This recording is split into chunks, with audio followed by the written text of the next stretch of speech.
ఈరోజు ప్రాబ్లం వచ్చేసి d/dx of x power 5.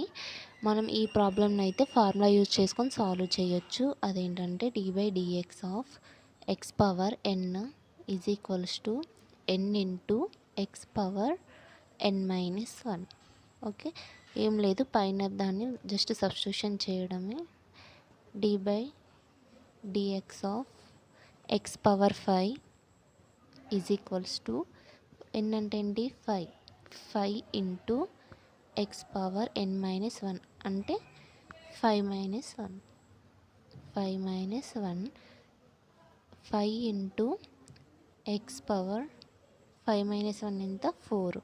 So d/dx of x power 5 is equals to 5x power 4. ఇదే మనకి final answer. Next ప్రాబ్లంలోనైతే by using కాన్స్టాంట్తో చేస్తాం.